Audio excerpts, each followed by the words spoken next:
Before human beings knew how to call the wind by a name, before the first streets of Jerusalem ever appeared, there was a land as quiet as the breath of the universe.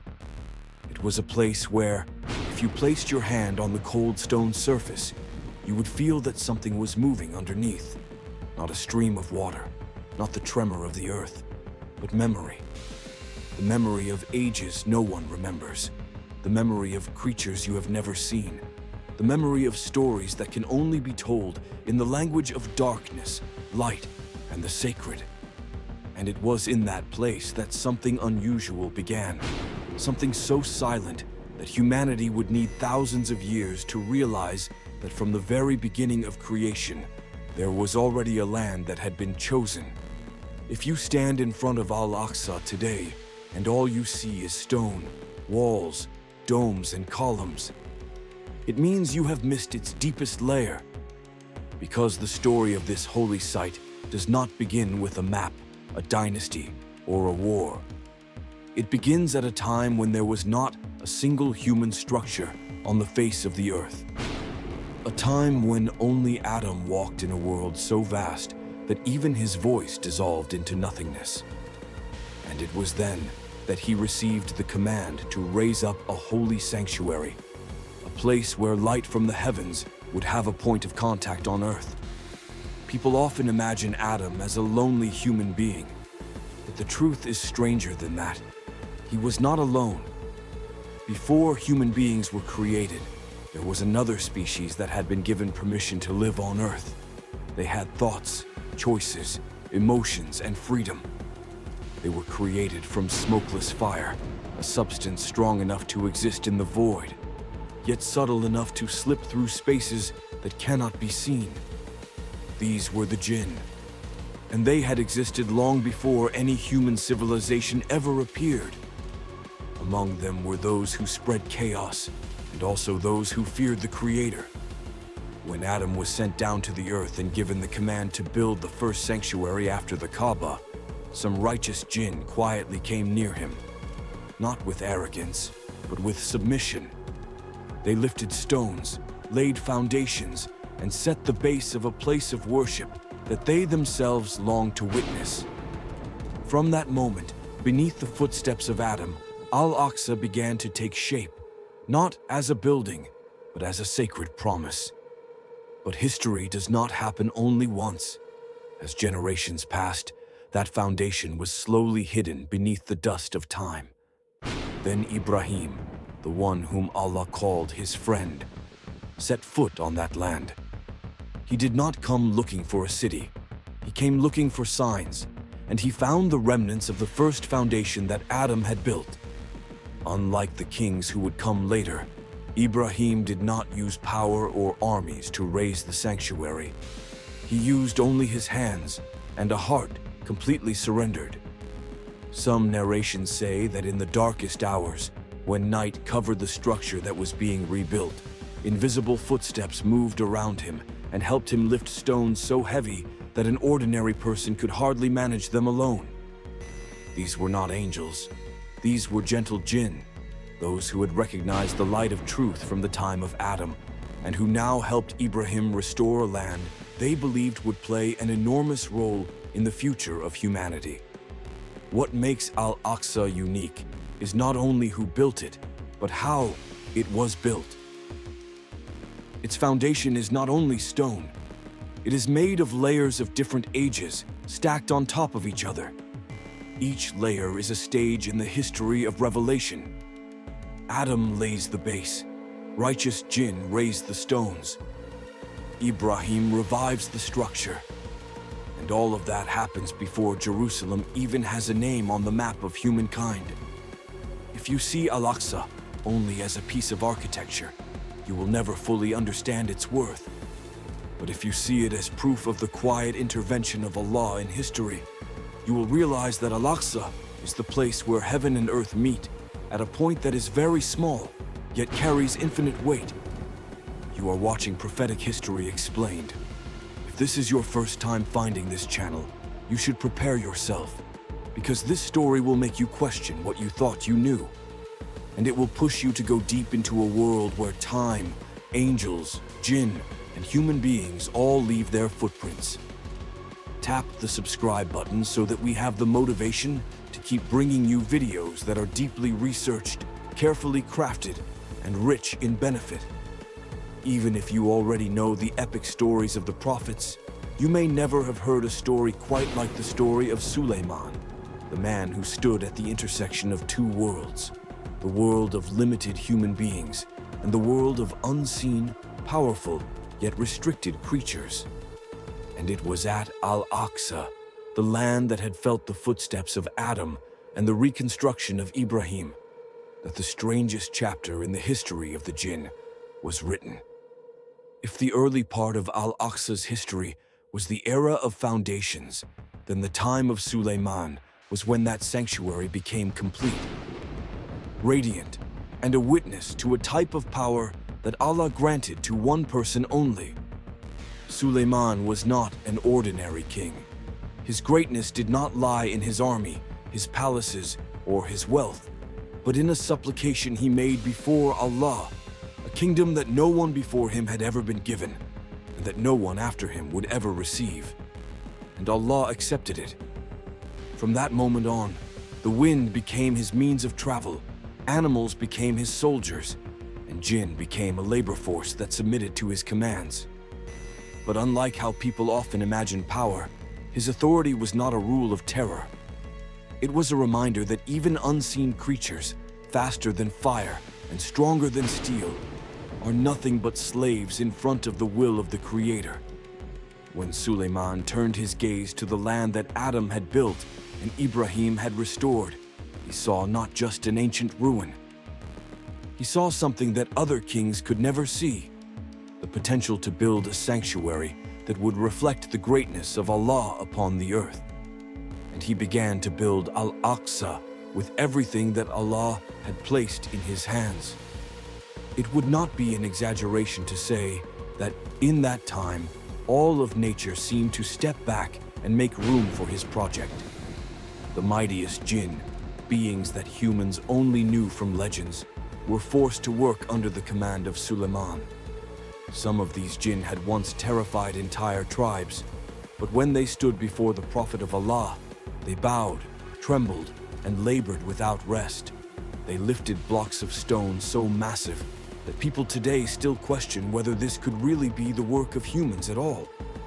They carved, raised pillars, and etched patterns with a level of precision that leaves modern archaeologists puzzled when they look at cuts in the stone that are as smooth as if they had been made by contemporary technology. Above ground, the great walls rose higher and higher. Below ground, deep chambers were carved out, forming a network of underground rooms that remain a mystery even now. Each stone seemed to be placed not by the strength of human beings, but by the secrets of another world. Yet among that force of Jinn, not all were gentle. Some had caused chaos and bloodshed, and had led human tribes into sins they did not even understand they were being driven toward. Those Jinn were chained and made to work in fear, under tight supervision, unable to rebel. That image was not about showing off Sulayman's power. It was about affirming that true power belongs to Allah, the one who can make creatures that seem invincible become as weak as dust. And right in the middle of that golden era, Allah prepared a lesson that humanity still needs to remember to this day. That lesson was not written with words, but with the death of Sulayman himself. It is said that on an ordinary workday, he stood leaning on his staff, watching the construction. The Jinn were working in front of him, too afraid to look up. But at that very moment, his soul was taken. His body remained standing, not falling to the ground. Day after day, month after month, that image stayed the same, making the Jinn think that he was still alive and that they still had to work without rest. No one realized the truth, until a creature that no one paid attention to, a tiny termite, began to gnaw at his staff. It chewed little by little in the darkness, in silence. And on the day the staff broke, the body of Sulayman fell to the ground. In that instant, the entire truth was exposed. The Jinn, creatures that people thought knew everything, had no idea that he had been dead all that time. They did not know the unseen. They did not read the future. They did not have access to perfect knowledge, despite all the legends. The Quran says that Allah did this so that humans and Jinn would understand one thing. No one besides Allah knows what is hidden. Anyone who relies on Jinn to seek knowledge of the future is walking down a misguided path. And Al-Aqsa became a living proof of this, a place where the truth about Jinn was revealed not through arguments, but through history itself. From that moment on, the structure of Sulayman was not just a temple. It was the symbol of a truth. No matter how strong you are, and no matter which realm you belong to, you are still a created being under the power of Allah. And Al-Aqsa, built by the hands of a prophet and the strength of unseen beings, became an undeniable testimony to that perfect divine arrangement. If the stories of Al-Aqsa above ground are already enough to astonish people, then what lies under its stones is enough to make even the bravest heart skip a beat.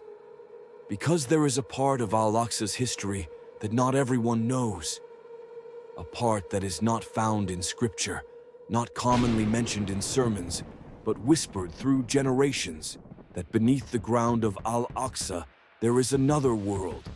It is a world that once held the traces of the Jinn, of the era of Sulayman, and of secrets that have not yet been completely unlocked. The underground levels of Al-Aqsa are unlike any other ancient structure. As the stone steps lead downward, the air seems to grow thicker, as if you are walking into the borderland between history and the mysterious. There, every stone slab, every stretch of wall, every column contains a question that the modern world still has not answered. How were these stone blocks, some of them weighing many tons, which would be many thousands of kilograms, brought down beneath the earth with such perfect precision? When archaeological teams first went down, they admired the engineering, but were stunned to find no trace of pulley systems or massive transport mechanisms. Everything looked as if it had been placed there by hands with no visible form. And this is where the legend of the Jinn, under the command of Sulayman, becomes the missing piece that fits perfectly into the picture. The vaults, the long corridors, the massive columns, all seem to bear the imprint of a force beyond human capacity. When Sulayman ordered the construction of Al-Aqsa, the Jinn did not only erect the walls and pillars above ground, they also dug deep into the rock, creating a network of underground chambers so vast that a person standing inside can feel as if they have entered the heart of a structure beyond its own time. Some rooms are so tall that their echoes sound like voices coming from another reality. Tunnels run long and straight, as if they had been drawn by an invisible architect's hand. Columns are placed evenly, without being off by even the width of a single hair. Among the most baffling places is the space now called Solomon's Stables. The name makes many people think it was simply a stable for horses during the time of the Crusaders. But once you step inside, anyone can sense that this name is only a thin cover for a much bigger truth. It is not a horse stable. It is an underground structure built with extraordinary care, far beyond the understanding of the engineers of that later era. Tall stone pillars line up like spears standing in the dark, making you feel as if you are walking through a secret sanctuary rather than a space built for war. The technique is too precise, too refined, too advanced, and the most reasonable explanation is that it belongs to a time when the Jinn were still compelled to work under the orders of a prophet. There are even theories that some of the underground rooms beneath Al-Aqsa were once used to store sacred treasures from the time of Sulayman, possibly including the Tabut, the Ark of the Covenant, believed to contain the legacy of the prophets who came before. No one has absolute proof, But no one can fully dismiss the possibility either, because these chambers are built from gigantic stones fitted so tightly together that not even the blade of a knife could slide between them, which reveals a construction technique far beyond the ability of any human empire of that time. However, what makes the underground part of Al-Aqsa truly legendary is not only its architecture, it is the strange stories that have occurred there across different eras. Some soldiers have said that when they were on night patrol underground, they heard footsteps behind them, but when they turned around, there was no one there. Some workers have said that when they were working in the stillness of the vaults, they sometimes heard someone calling their name in a strange voice, yet they did not feel threatened. Some people say they saw a human figure standing in a corner of the hallway, but as they approached, the figure faded away like a thin line of smoke. Many of these people did not believe in the supernatural, yet they could not deny these moments. What is special is that most of these stories do not sound like horror tales. Instead, they give people the sense that this sanctuary is being watched over by unseen forces, guarding a land chosen by both history and revelation. Some scholars say that these may be righteous Jinn, those who once served under Sulayman and who continue to remain, protecting Al-Aqsa from the intrusion of evil. No one can prove it, but the repetition of these stories across centuries has turned them into part of a shared memory. The deeper people go into the world of Al-Aqsa, the more they realize that this is not an ordinary structure. It is the meeting point of two layers of reality, a visible one that humans see, and an invisible one that runs parallel to it, where Jinn, angels, and history intersect. The underground levels of the sanctuary are not just physical space. They are like a living layer of the past, where the era of Sulayman left its strongest mark, where the Jinn once labored under the command of a prophet, and where even today there are still things beyond explanation. Throughout the turbulent history of Al-Aqsa, there have been moments when people believed that the unseen world intervened, quietly but decisively, to protect this sacred land from destruction. Invasions, wars, plots to demolish it, all left their marks, yet Al-Aqsa somehow still stands, like an unbroken witness of time and of forces that the human eye cannot see. And it is in those intense moments that many mysterious stories about protective Jinn began to surface, passed from one generation to the next. One of the most shocking events was the fire in 1969. Flames erupted fiercely, devouring beams of wood and sections of the ceiling that had stood for centuries. Those who were there that day said the fire did not behave according to normal patterns. It swirled violently in areas where flames should not have been able to reach, then suddenly stopped at rooms that, logically, should have been reduced to ashes with just a single spark. Some firefighters admitted that they had prepared themselves for the possibility of losing the entire Al-Aqsa compound that night. But then, just as everything seemed on the brink of collapse, the fire appeared to be held back by something invisible, as if it had been pushed away by a wall that no one could see. A few people said they heard a powerful wind rushing through a closed room, sounding like someone was fighting the fire with all their strength. Though no one dared to make a firm claim, many scholars believe that believing Jinn stood alongside human beings that night, defending the sanctuary in a way that only they could. The stories did not end there. Guards who have worked night shifts within the Al-Aqsa compound have said they heard light footsteps running across the roof, even though no one was allowed up there at that time. Some nights, they saw a flash of light appear between the columns and then vanish without a trace. One guard said that while he was patrolling in the eastern area, he felt someone walking very close behind him. When he turned around, there was nobody, but the feeling of being followed was so strong that it made his hair stand on end. These experiences frightened them at first. Yet later, most of them said they did not feel threatened, only as if they were being watched or inspected by unseen protectors of this land. Even the repair and maintenance workers in Al-Aqsa have shared moments that are hard to explain. On some days, they walked into a room and found heavy equipment moved to a new position, even though nobody had touched it. Some have said they saw a shadow standing in a corner, but when they approached, that shadow disappeared like cold breath on a window. These stories keep appearing, from guards in the Ottoman period all the way to modern staff. They all share one common thread.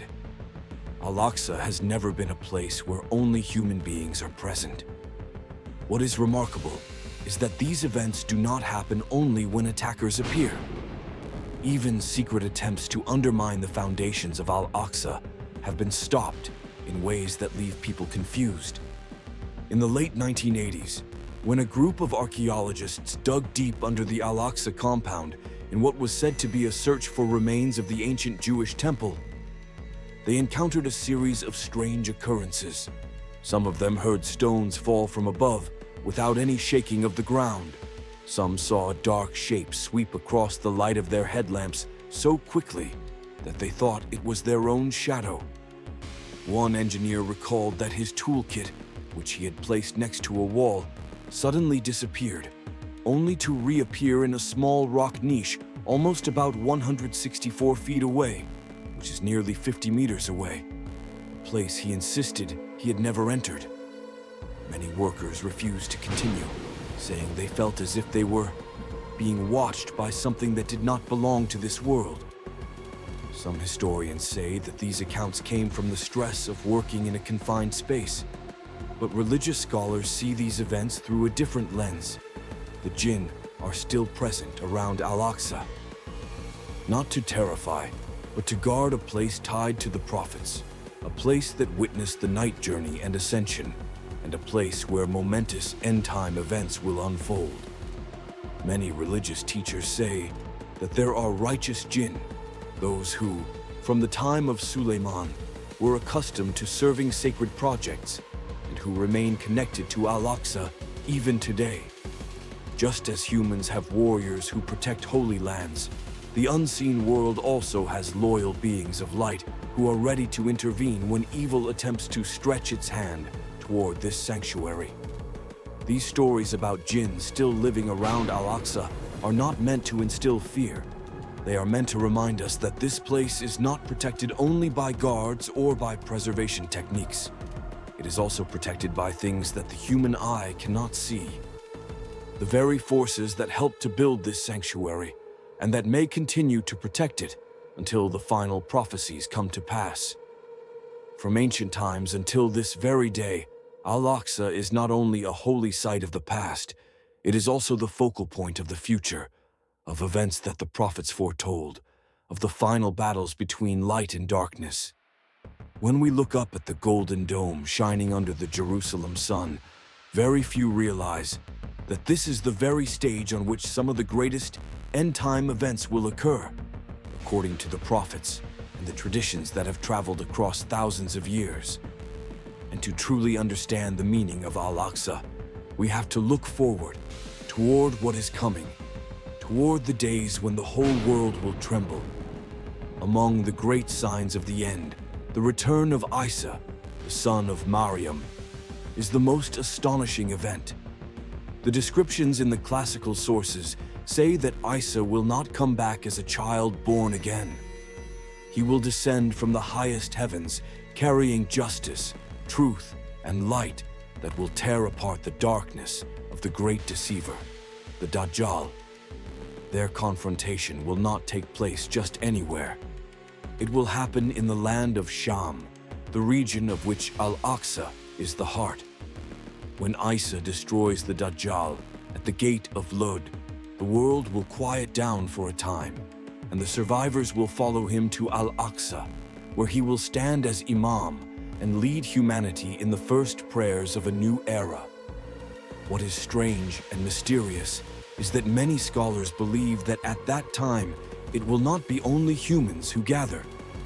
Believing Jinn, those who once witnessed the night journey and ascension, heard the Quran echo off the walls of the sanctuary, and stood by Sulayman will appear again. They will not manifest themselves visibly to human beings, but their presence will be felt in those decisive moments. Some narrations say that at the end of time, people will hear voices encouraging them, warning them, spurring them on in battle, but when they turn around, they will see no one there. Though such narrations are not all based on the strongest chains of transmission, they do align with a principle in the Quran. Jinn, like humans, are part of the believing community, and they have a share in the final struggle between truth and falsehood. The time will come when Al-Aqsa is no longer a quiet site shielded by stones, but the center of a vast movement of faith, a trial, and a gathering place of hope at the same time. From the prophecies of Muhammad, we know that there will always be a group of people who steadfastly protect this land. They may not be many, but they carry the strength of unwavering conviction. They stand on the front lines, not only with their bodies, but with their belief that Allah will not abandon a land that has felt the footsteps of hundreds of prophets. These people continue the promise of generations before them, becoming the last shield before Isa comes to bring justice to completion. The bond between Al-Aqsa and the unseen world is also reflected in the deep reminders of the Quran. Stories of jinn secretly listening to the Quran and then believing or fleeing when they hear the call to prayer show that they are not outside the spiritual history that flows through this place. And as the trials of the end times rise, many scholars believe that the jinn will be there to witness and perhaps to participate, just as they participated in the history of this sanctuary from the very first day it was built. When we look back at the entire journey of Al-Aqsa, from the time Adam laid the first stones, to Ibrahim renewing its foundation, to Sulayman turning it into the center of both worlds, and then to Muhammad leading the prophets in prayer beneath its roof on the night journey and ascension, we see that this sanctuary is not just a geographical point. It is a marker in a grand plan that stretches across millennia. That plan does not only speak of a glorious past, it speaks of a future in which truth finally overcomes the greatest deceiver. And when the final events unfold, when the land of Sham trembles, when Isa appears, when the prophecies become reality, Al-Aqsa will be there. It will not stand in the darkness of fear, but in the light of completion. Its ancient columns will witness the very moment for which they were, in a sense, made. The moment when humanity bows down in absolute truth. Therefore, when we think of Al-Aqsa, we should not only remember its history, the stories of the jinn, or the wonders that have taken place beneath its stones. We must remember that this place is a reminder of the day when all secrets will be opened, all lies erased, and every soul called to stand before the Creator. Al-Aqsa is the past, the present, and also the future.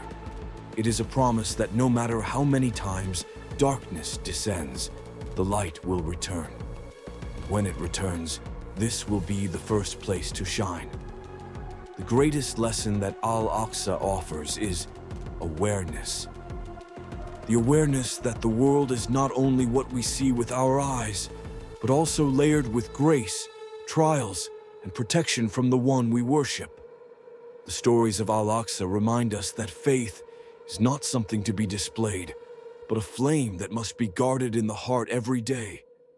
Jinn, angels, prophets, and events beyond reason all point to a single reality. Allah is always present, always watching, always testing, and always protecting those who stand firm on His path. When we understand this, we will live more slowly and more mindfully, more careful with our words, and more determined to protect our faith in an age where materialism constantly tries to swallow the spiritual. Applied to our current lives, the most important thing is wakefulness. To hold firmly to prayer, to stay connected with the Quran, to avoid things that lead us into darkness, and to know that every good deed is recorded even when we think no one sees it. Al-Aqsa teaches us that even when the world shakes, a believer still has a firm anchor, and that anchor never collapses. If you want to keep uncovering hidden stories, forgotten truths, and deep lessons from Islamic history, then join the Prophetic History Explained community to receive more valuable knowledge about Al-Aqsa, the prophets, the Jinn, and the unseen world around us. And do not forget to subscribe to the channel so that we have more strength to bring you even better content in the next videos.